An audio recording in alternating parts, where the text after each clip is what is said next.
Dirt Connections, right here, right now. Good morning, my neighbors. Here's a report on the little truck. Okay, it took 3 alternators. The first one I broke, the second one didn't work, and the third one is the charm. After we put that in, we put in 2 new batteries, new ground wire, and I'm finally getting the charge at 14 volts. You know, I'm in the green zone. So that's fantastic. Now I'm over here today because it looks like I'm getting this skid loader, track loader. I put in hydraulic fluid and it leaks. I don't know where, I can't find it. So I'm here today to figure out, put some time in to figure out where this leak is. I don't hear any hissing, I don't see any leaks on the hydraulic lines, nothing from my cylinders. So I know I'm going to remove and replace the inline hydraulic fluid bronze filter to reduce pressure. And today I'm just going to warm it up and then just do some investigation, see if I can find the leak. Whatever the situation is, I know I can resolve it, and I'll let you know what the situation was and how I remedied it later on. Well, I think I found the leak. I think it's leaking from the axle seal. So, that's a good thing, that's a bad thing. No, it's all good. I'll figure out how to work it.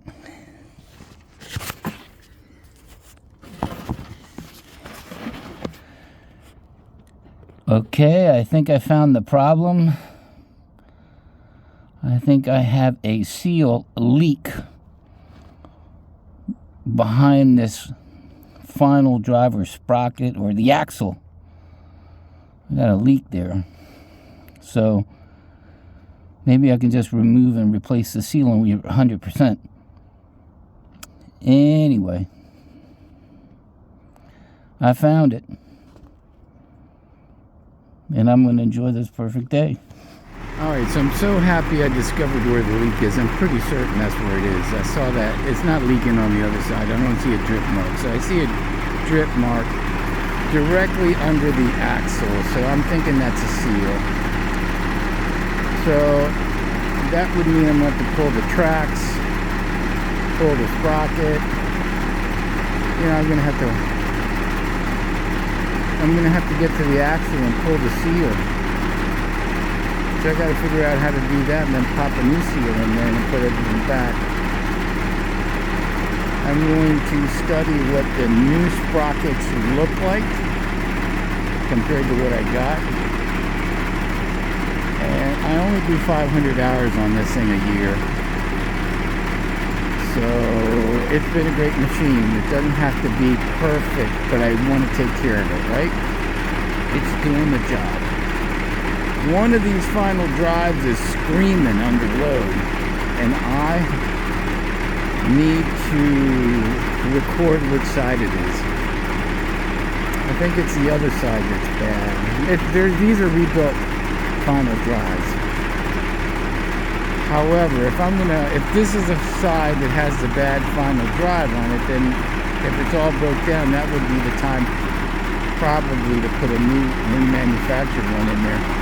However, I need to run the machine under load after it's warmed up, and then just record which side is bad. If this is a side that's bad, I don't want to buy it. And I do want to change the inline filter. I'll get that at Bobcat on Monday. And the other filters aren't due for another 200 hours. Hydraulic, oil, air, and fuel. However, I might change them in the next month because you just want to go in fresh to the cold winter. I hope to be doing some snowplow. Anyway, that's what we got right now. I'm going to go over here. This thing's warmed up. It's charging real good between 12 and 14 volts. I'm going to go over to the shop over here. My buddy Rod lets me use his air tank, and I'm going to put 115 psi on these tires so that they're good to go, and this truck's ready to go back to work. I want to put a hitch on the back of it. And White Line Equipment in Manassas has been selected to do that. They're going to be able to do the hitch and the trailer brakes, and we'll be golden. So that's it for today.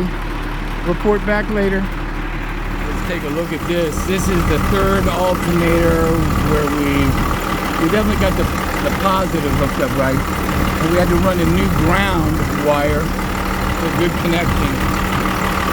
And with the new batteries, I mean, there's a whole new electrical system. Starter's good. Anyway, that's what it took. Don't ever tighten down the pulley with a impact wrench. That was a mistake. I didn't know. You know, my buddy's mechanic did it for me. He didn't know. But I'll know now for the future. That motor sounds good. I like it. We're back in action. Let me put 115 psi air in these tires and I'm ready to roll. Report back later. Thanks. I'm going to work on the skid loader, but I found out what the issue is, so I have to plan on that. And you know, I just have to keep it. I check the hydraulic fluid, all the fluids every day, and I grease it up every day. So I'll just keep an eye on it. And then I'll study on how to remove and replace that seal and get one of my buddies to help me with that. So in the interim, since I didn't put any time in that, this thing's running great now, man, charging 14 volts. I'd let it idle. It's awesome. So took about a half hour to put air in all the tires because they were low. And while I'm here and it's warm and it's a beautiful day, I'm going to grease all the points that need, you know, for the bed and the hood. I'm going to grease that all up, and then I'll be done for today. But there's always something to do. The path of least resistance makes all rivers and some men crooked. Well, it would have been easy to sit in the house, watch some TV, the boob tube. But no, getting out here, participating in life, that's a great thing. I hope everybody had a happy Thanksgiving. Dirt Connections is right here, right now. Many thanks. Well, I had a challenging day, and I greased all the fittings on the dump truck, and then two of them didn't work. I could screw out one, the other one broke. Tried, and then I went over to the fitting, or my fittings box, and I found my little tool. See that thing right there? You knock that thing into where the remaining part of the screwed in fitting is this part. See, that broke. So that part was stuck in the hole. So you tap this thing in, and when you unscrew it, the remaining part will come out, which was awesome. I thought I was going to have to... I just didn't realize what I had. Anyway, so I unscrewed the part, the remaining part, this little piece that was left up in the hole. Easy peasy. I was so happy. Then I screwed in my new fitting, and it took grease. But it took me a couple hours to realize I had this little tool here in my kit. And once I did, I said, oh! Oh! It came to me, Jerry. Tapped it in, unscrewed it, it was stuck. And then I put in my new fitting, and I got everything greased up. Too funny. All I can say is, I'm out here, Jerry, and I'm loving every minute of it. That's it from Lorton, Virginia. Time to clean up, take a chill pill, take a shower. It's Saturday, you know. And watch a movie. Everybody enjoy this perfect day. Many, many, many thanks. Okay, one quick more note. After I got the little piece out, the reverse side has a self-tapper.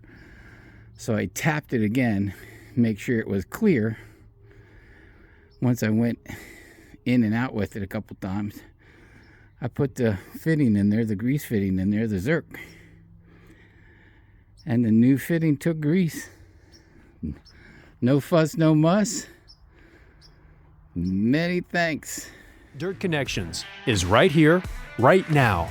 Dirt Connections, the professionals.